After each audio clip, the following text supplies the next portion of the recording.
Ito ang kagandahan mga ka-RB sa pagsasaging. Kaya pinopromote po namin ang lakatan farming. Dahil maliban sa maganda ang kita, maganda ang presyohan, sure ball talaga na makakabawi ang ating mga farmers. Basta tamang medisina lang po ang ating gagamitin. Okay? So nasa 8 to 12 months po ang fruiting stage ng ating lakatan. So ito, dahil nasa 8 to 9 months na po ito ngayon, it's time na babalutin na po ni Sir Do. Alauna ng hapon mga ka-RB. Andito tayo ngayon sa Area 1 ni Sir Do. Walang pinipiling oras si Sir Do mga ka-RB. Kung gusto niyang magbalot, gusto niyang magbalot. Ayan. Kaya syempre susundan natin siya. Ginagawa niya po ngayon, may babalutin po siya na saging. Ayan. Pero ini-sprayhan niya po ngayon ng RB Golden Green Foliar Fertilizer. Ayan. Ito po yung babalutin natin mga ka-RB. Meron pa po yan doon banda. Pero ipapakita lang po natin sa inyo ang paraan ni Sir Do. Magandang tanghali Sir Do. May hapon na pala ito. Mag-alas 12 na ng hapon. Pero ito si Sir Do. Imbis na matulog. Ayan. Ayan po si Sir Do, mga ka-RB. Magbabalot po siya. Kita nyo naman po yung hagdanan saan niya po nilagay. Sa isang ano lang po, sa isang palwa. Oh, ganun pa rin po katindi.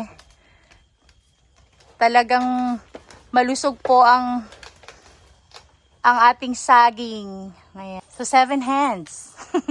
Salin sa tag-init, pero 7 hands yan mga ka-RB. So, meron pang naiwan na ilang dahon. 1, 2, 3, 4, 5, 6. Ika-7 yung isa ka palwa.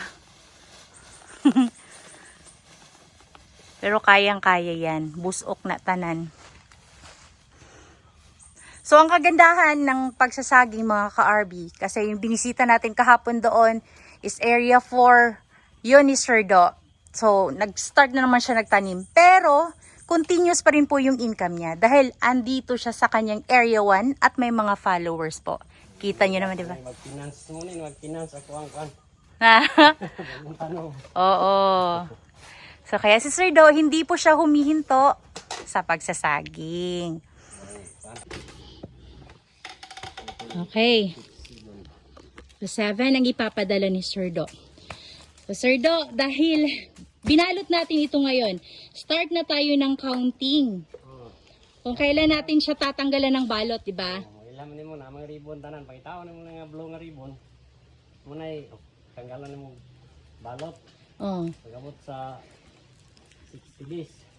So, nagdi-deflowering na si Sir Do. Pagguman og kuan, pagguman og tanggal nimo, maghihap na pud ka og kuan para mag 75 days diha ka nag-harvest. Mag-harvest na tanan.